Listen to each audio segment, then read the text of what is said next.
विनय की गुस्से भरी आवाज़ सुनते ही सुधा चौंक उठी। उसका मूड खराब था। वह तो विनय के आने का इंतज़ार कर रही थी कि कब विनय आए और वह अपना गुस्सा उस पर बरसाए, क्योंकि आज सुबह ऑफिस जाते समय विनय ने वादा किया था कि शाम को कहीं घूमने चलेंगे। उसके बाद खरीदारी करेंगे। खाना भी आज होटल में खाएंगे। शाम को 6 बजे से पहले घर पहुंचने का वादा किया था। 4 बजे के बाद सुधा ने कई बार विनय के मोबाइल फ़ोन पर बात करनी चाहिए तो उसका फ़ोन नहीं सुना था। हर बार उसका फ़ोन काट दिया गया था। वह समझ नहीं पा रही थी कि आखिर क्या बात है। जल्दी नहीं आना था तो मना कर देते। बार बार फ़ोन काटने का क्या मतलब। सुधा तो शाम के 5 बजे से ही जाने के लिए तैयार हो गई थी। पता नहीं ऑफिस में देर हो रही है या यार दोस्तों के साथ सैर सपाटा हो रहा है। बस उसका मूड खराब होने लगा था। उसे कमरे की लाइट ऑन करना भी ध्यान नहीं रहा।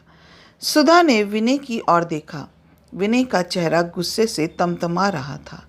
2 साल की शादीशुदा जिंदगी में आज वह पहली बार विनय को इतने गुस्से में देख रही थी। सुधा अपना गुस्सा भूलकर हैरान सी बोल उठी, यह क्या कह रहे हो? मैं कब से तुम्हारा इंतज़ार कर रही हूँ। तुम्हारा फ़ोन मिलाया तो हर बार तुमने फ़ोन काट दिया। आखिर बात क्या है?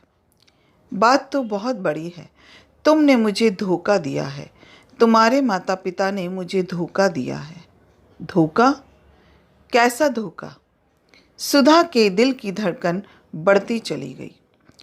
तुम्हारे धोखे का मुझे आज पता चल गया है कि तुम शादी से पहले विवेक की थी, विनय ने कहा। यह सुनकर सुधा चौंक गई। वह विनय से आंख ना मिला पाई और इधर उधर देखने लगी। अब तुम चुप क्यों हो गई? शादी को 2 साल होने वाले हैं। इतने दिनों से मैं धोखा खा रहा था। मुझे क्या पता था कि जिस शरीर पर मैं अपना हक समझता था वह पहले ही कोई पा चुका था और मुझे दी गई उसकी झूठन। नहीं, आप यह गलत कह रहे हो। क्या तुम विवेक से प्यार नहीं करती थी? तुम उसके साथ पता नहीं कहाँ कहाँ आती जाती थी। तुम दोनों को शादी की मंजूरी भी मिल गई थी कि अचानक वह कमबख्त विवेक एक हादसे में मर गया। यह सब तो मुझे आज पता चल गया, नहीं तो मैं हमेशा धोखे में रहता। यह सुनकर सुधा की आंखें भर आई। वह बोली, तुम्हें किसी ने धोखा नहीं दिया है। मेरी किस्मत ने ही मुझे धोखा दिया है जो विवेक के साथ ऐसा हो गया था। तुमने मुझे अब तक बताया क्यों नहीं? सुधा चुप रही। अब तुम यहाँ नहीं रहोगी। मैं तुम जैसी चरित्रहीन और धोखेबाज को अपने घर में नहीं रखूँगा। विनय, मैं चरित्रहीन नहीं हूँ, मेरा यकीन करो। प्रेमी ही तो मरा है। तुम्हारे माँ बाप तो अभी जिंदा है। जाओ, वहाँ दफ़ा हो जाओ। मैं तुम्हारी सूरत भी नहीं देखना चाहता। अपने धोखेबाज माँ बाप से कह देना कि अपना सामान ले जाए। सुधा सब सहन कर सकती थी, पर अपने माता पिता की बेइज्जती सहना उसके वश से बाहर था। वह एकदम बोल उठी, तुम मेरे मम्मी पापा को क्यों गाली देते हो? वे धोखेबाज नहीं हैं तो उन्होंने क्यों नहीं बताया? कहते हुए विनय ने गालियां दे डाली। ठीक है, अब मैं यहाँ एक पल भी नहीं रहूँगी। कहते हुए सुधा ने एक बैग में कुछ कपड़े भरे और चुपचाप कमरे से बाहर निकल गई। सुधा रेलवे स्टेशन पर जा पहुंची। रात 10:30 बजे ट्रेन आई। 3 साल पहले एक दिन सुधा बाजार में कुछ ज़रूरी सामान लेने जा रही थी। उसके हाथ में मोबाइल फ़ोन था। तभी एक लड़का उसके हाथ से फ़ोन छीनकर भागने लगा। वह एकदम चिल्लाई, पकड़ो, चोर चोर, मेरा मोबाइल। बराबर से जाते हुए एक नौजवान ने दौड़ लगाई। वह लड़का मोबाइल फेंक कर भाग गया था। जब उस नौजवान ने मोबाइल लुटाया तो सुधा ने मुस्कुराकर धन्यवाद कहा था। वह युवक विवेक ही था, जिसके साथ पता नहीं कब सुधा प्यार के रास्ते पर चल दी थी। एक दिन सुधा ने मम्मी से कह दिया था कि विवेक उससे शादी करने को तैयार है। विवेक के मम्मी पापा भी इस रिश्ते के लिए तैयार हो गए हैं। पर उस दिन अचानक सुधा के सपनों का महल रेत के घरौंदे की तरह ढह गया जब उसे यह पता चला कि मोटरसाइकिल पर जाते समय एक ट्रक से कुचले जाने पर विवेक की मौत हो गई है। सुधा कई महीने तक दुख के सागर में डूबी रही। उस दिन पापा ने बताया था कि एक बहुत अच्छा लड़का विनय मिल गया है। वे प्राइवेट नौकरी करता है। सुधा की विनय से शादी हो गई। एक रात विनय ने कहा था, तुम बहुत खूबसूरत हो सुधा। मुझे तुम जैसी ही घरेलू व खूबसूरत पत्नी चाहिए थी। मेरे सपने सच हुए। जब कभी सुधा विनय की बाहों में होती तो अचानक ही एक विचार से कांप उठती थी कि अगर किसी दिन विनय को विवेक के बारे में पता चल गया तो क्या होगा? क्या विनय उसे माफ़ कर देगा? नहीं, विनय कभी उसे माफ़ नहीं करेगा, क्योंकि सभी मर्द इस मामले में एक जैसे होते हैं। तब क्या उसे बता देना चाहिए? नहीं, वह खुद अपने पैरों पर कुल्हाड़ी क्यों मारे? आज विनय को पता चल गया और जिस बात का उसे डर था वही हुआ। पर वह शक, नफरत और अनदेखी के बीच कैसे रह सकती थी? सुबह सुधा मम्मी पापा के पास जा पहुंची थी। सुधा के कमरे से निकल जाने के बाद भी विनय का गुस्सा बढ़ता ही जा रहा था। वह सोफे पर पसर गया। धोखेबाज, ना जाने खुद को क्या समझती है वह। अच्छा हुआ आज पता चल गया, नहीं तो पता नहीं कब तक उसे धोखे में ही रखा जाता। 2-3 दिन में ही पास पड़ोस में सभी को पता चल गया। काम वाली बाई कमला ने साफ साफ कह दिया, देखो बाबूजी, अब मैं काम नहीं करूँगी। जिस घर में औरत नहीं होती वहाँ मैं काम नहीं करती। आप मेरा हिसाब कर दो।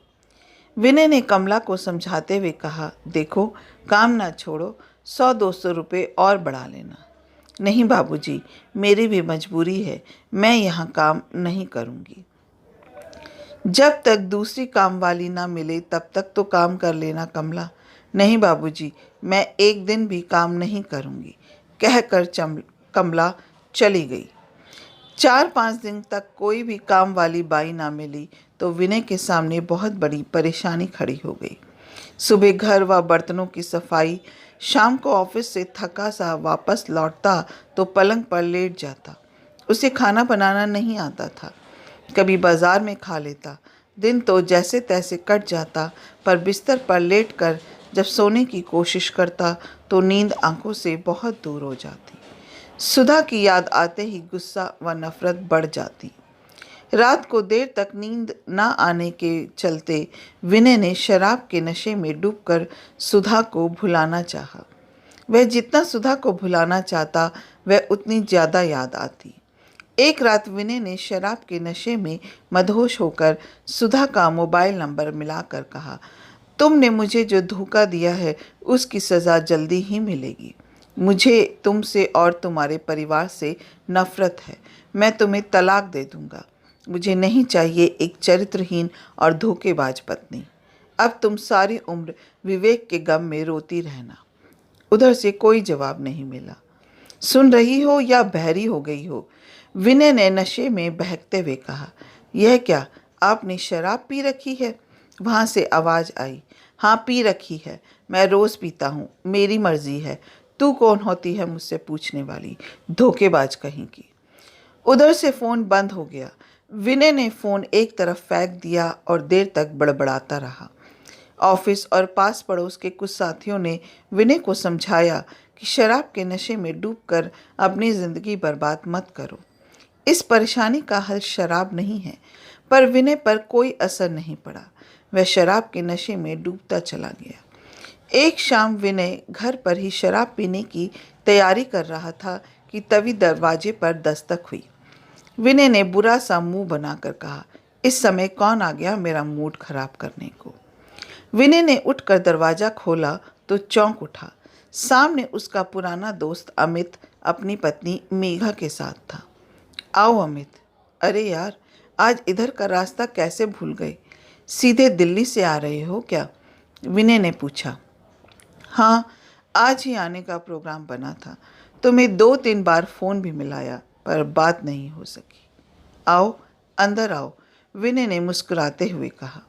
विनय ने मेज पर रखी शराब की बोतल, गिलास व खाने का सामान वगैरह उठाकर एक जगह रख दिया।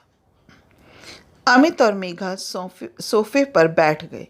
अमित और विनय अच्छे दोस्त थे, पर वह अमित की शादी में नहीं जा पाया था। आज पहली बार दोनों उसके पास आए थे। विनय ने मेघा की ओर देखा तो चौंक गया। 3 साल पहले वह मेघा से मिला था आगरा में जब अमित और विनय लाल किला में घूम रहे थे। एक बूढ़ा आदमी उनके पास आकर बोला था, बाबूजी, आगरा घूमने आए हो? हाँ, अमित ने कहा था। कुछ शौक रखते हो? बूढ़े ने कहा। वे दोनों चुपचाप एक दूसरे की तरफ देख रहे थे। बाबूजी, आप मेरे साथ चलो, बहुत खूबसूरत है, उम्र भी ज़्यादा नहीं है, बस कभी कभी आप जैसे बाहर के लोगों को खुश कर देती है, बूढ़े ने कहा था। वे दोनों उस बूढ़े के साथ एक पुराने से मकान पर पहुंच गए। वहां तीखे नैन नक्श वाली सांवली सी एक खूबसूरत लड़की बैठी थी। अमित उस लड़की के साथ कमरे में गया था, पर वह नहीं। वह लड़की मेघा थी, अब अमित की पत्नी। क्या अमित ने देह बेचने वाली उस लड़की से शादी कर ली? पर क्यों? ऐसी क्या मजबूरी हो गई थी जो अमित को ऐसी लड़की से शादी करनी पड़ी? भाभी जी दिखाई नहीं दे रही हैं? अमित ने विनय से पूछा। वह मायके गई है। विनय के चेहरे पर नफरत और गुस्से की रेखाएं फैलने लगी। तभी तो जाम की महफिल सजाए बैठे हो यार। तुम तो शराब से दूर भागते थे, फिर ऐसी क्या बात हो गई? कि ऐसी कोई खास बात नहीं, बस वैसे ही पीने का मन कर रहा था, सोचा कि 2 पैग ले लूं। विनय उठता हुआ बोला, मैं तुम्हारे लिए खाने का इंतज़ाम करता हूँ। अरे भाई, खाने की तुम चिंता ना करो, खाना मेघा बना लेगी और खाने से पहले चाय भी बना लेगी। रसोई के काम में बहुत कुशल है ये, अमित ने कहा। विनय चुप रहा, पर उसके दिमाग में यह सवाल घूम रहा था कि आखिर अमित ने मेघा से शादी क्यों की। मेघा उठकर रसोई घर में चली गई। विनय ने अमित को सब कुछ सच बता दिया कि उसने सुधा को घर से क्यों निकाला है। अमित ने कहा, पहचानते हो अपनी भाभी मेघा को? हाँ, पहचान तो रहा हूँ, पर क्या ये वही है जब आगरा में हम दोनों घूमने गए थे? हाँ विनय, यह वही मेघा है। उस दिन आगरा के उस मकान में वह बूढ़ा ले गया था। मैंने मेघा से पता नहीं कौन सा खिंचाव व भूलापन पाया कि मेरा मन उससे बातें करने को बेचैन हो उठा था। मैंने कमरे में पलंग पर बैठते हुए पूछा था, तुम्हारा नाम? यह सुनकर वह बोली थी, क्या करोगे जानकर? आप जिस काम से आए हो वह करो और जाओ। तब मैंने कहा था, नहीं, मुझे उस काम में इतनी दिलचस्पी नहीं है, मैं तुम्हारे बारे में जानना चाहता हूँ। वह बोली थी, मेरे बारे में जानना चाहते हो? मुझसे शादी करोगे क्या? उसने मेरी ओर देखकर कहा तो मैं एकदम सकपका गया था। मैंने उससे पूछा था, पहले तुम अपने बारे में बताओ ना। उसने बताया था, मेरा नाम मेघा है। वह मेरा चाचा है जो आपको यहाँ लेकर आया है। आगरा में एक कस्बा फतेहाबाद है, हम वहीं के रहने वाले हैं। मेरे माता पिता की एक बद हादसे में मौत हो गई थी। उसके बाद मैं चाचा चाची के घर रहने लगी। मैं 12वीं में पढ़ रही थी तो एक दिन चाचा ने आगरा लाकर मुझे इस काम में धकेल दिया। चाचा के पास थोड़ी सी ज़मीन है जिसमें साल भर के गुजारे लायक ही अनाज होता है। कभी कभार चाचा मुझे यहाँ ले कर आ जाता है। मैंने उससे पूछा, जब चाचा ने इस काम में तुम्हें धकेला तो तुमने विरोध नहीं किया? वह बोली थी, किया था विरोध, बहुत किया था। एक दिन तो मैंने यमुना में डूब जाना चाहा था, तब किसी ने मुझे बचा लिया था। मैं क्या करती, अकेली कहाँ जाती? कटी पतंग को लूटने को हजारों हाथ होते हैं। बस मजबूर हो गई थी चाचा के सामने। फिर मैंने उससे पूछा था, इस दलदल में धकेलने के बजाय चाचा ने तुम्हारी शादी क्यों नहीं करी? वह बोली, मुझे नहीं मालूम। यह सुनकर मैं कुछ सोचने लगा था। तब उसने पूछा था, क्या सोचने लगे? आप मेरी चिंता मत करो। और कुछ सोचकर मैंने कहा था, मेघा, मैं तुम्हें इस दलदल से निकाल लूँगा। तो वह बोली थी, रहने दो आप बाबूजी, क्यों मजाक करते हो? लेकिन मैंने ठान लिया था। मैंने उससे कहा था, यह मजाक नहीं है, मैं तुम्हें यह सब नहीं करने दूंगा, मैं तुमसे शादी करूंगा। मेघा के चेहरे पर अविश्वास भरी मुस्कान थी। एक दिन मैंने मेघा के चाचा से बात करी। एक मंदिर में हम दोनों की शादी हो गई। मैंने कभी मेघा को उसकी पिछली ज़िंदगी की याद नहीं दिलाई। वह मेरा कितना उपकार मानती है कि मैंने उसे ऐसे दलदल से बाहर निकाला जिसकी उसे सपने में भी उम्मीद नहीं थी। यह सुनकर विनय हैरान रह गया। वह अमित की ओर एकटक देख रहा था। ना जाने कितने लोग मेघा के जिस्म से खेले होंगे। आखिर यह सब कैसे सहन कर गया अमित? क्या अमित के सीने में दिल नहीं है? अमित के सामने कोई मजबूरी नहीं थी, फिर भी उसने मेघा को अपनाया। अमित ने कहा, यार, भूल तो सभी से होती है, कभी किसी को माफ़ भी करके देखो। भूल की सज़ा तो कोई भी दे सकता है, पर माफ़ करने वाला कोई कोई होता है। किसी गिरे हुए को ठोकर तो सभी मार सकते हैं, पर उसे उठाने वाले दो हाथ किसी किसी के होते हैं। तभी मेघा एक ट्रे में चाय के कप व कुछ खाने का सामान लेकर आई और बोली, चाय लीजिए। विनय सकपका गया। वह मेघा से आंखें नहीं मिला पा रहा था। वह खुद को बहुत छोटा महसूस कर रहा था। उसे लग रहा था कि सचमुच उसने सुधा को घर से निकालकर बहुत बड़ी भूल की है। शक के जाल में वह बुरी तरह उलझ गया था। आज उस जाल से बाहर निकलने के लिए छटपटाहट होने लगी। उसे खुद से ही नफरत हो रही थी। विनय चुपचाप चाय पी रहा था। अमित ने कहा, अब ज़्यादा ना सोचो, कल ही जाकर तुम भाभी जी को ले आओ। सबसे पहले यह शराब उठाकर बाहर फेंक देना। भाभी जी के आने के बाद तुम्हें इसकी ज़रूरत नहीं पड़ेगी। शराब तुम्हें खोखला और बर्बाद कर देगी। भाभी जी की याद में जलने से ज़िंदगी दूभर हो जाएगी। जिसका हाथ थामा है उसे शक के अंधेरे में इस तरह भटकने के लिए ना छोड़ो। कुछ त्याग भी करके देखो यार। वैसे भी इसमें भाभी जी की जरा भी गलती नहीं है। विनय को लग रहा था कि अमित ठीक ही कह रहा है। वह एक भूल तो कर चुका है, सुधा को घर से निकालकर अब तलाक लेने की दूसरी भूल नहीं करेगा। कुछ दिनों में ही उसकी और घर की क्या हालत हो गई है। अभी तो ज़िंदगी का सफ़र बहुत लंबा है। हम 4 दिन बाद लौटेंगे तो भाभी जी से मिल कर जाएंगे, अमित ने कहा। विनय ने मोबाइल फ़ोन का स्विच ऑन किया और दूसरे कमरे में जाता हुआ बोला, मैं सुधा को फ़ोन करके आता हूँ। अमित और मेघा ने मुस्कुराकर एक दूसरे की ओर देखा। विनय ने सुधा को फ़ोन मिलाया। उधर से सुधा बोली, हेलो, कैसी हो सुधा? विनय ने पूछा। मैं ठीक हूँ। कब भेज रहे हो तलाक के कागज़? सुधा, तलाक की बात ना करो। मुझे दुख है कि उस दिन मैंने तुम्हें घर से निकाल दिया था, फिर फ़ोन पर ना जाने क्या क्या कहा था। मुझे उस भूल का बहुत पछतावा है। पी कर नशे में बोल रहे हो क्या? मुझे पता है कि अब तुम रोज़ शराब पीने लगे हो। नहीं सुधा, अब मैं नशे में नहीं हूँ। मैंने आज नहीं पी है। तुम्हारे बिना यह घर अधूरा है। अब अपना घर संभाल लो। मैं तुम्हें लेने कल आ रहा हूँ। उधर से सुधा का कोई जवाब नहीं मिला। सुधा, तुम चुप क्यों हो? सुधा के रोने की आवाज़ सुनाई दी। नहीं सुधा, नहीं, अब मैं तुम्हें रोने नहीं दूंगा। मैं कल ही आकर मम्मी पापा से भी माफ़ी मांग लूँगा। बस एक रात की बात है। मैं कल शाम तक तुम्हारे पास पहुँच जाऊँगा। मैं इंतज़ार करूँगी। उधर से सुधा की आवाज़ सुनाई दी।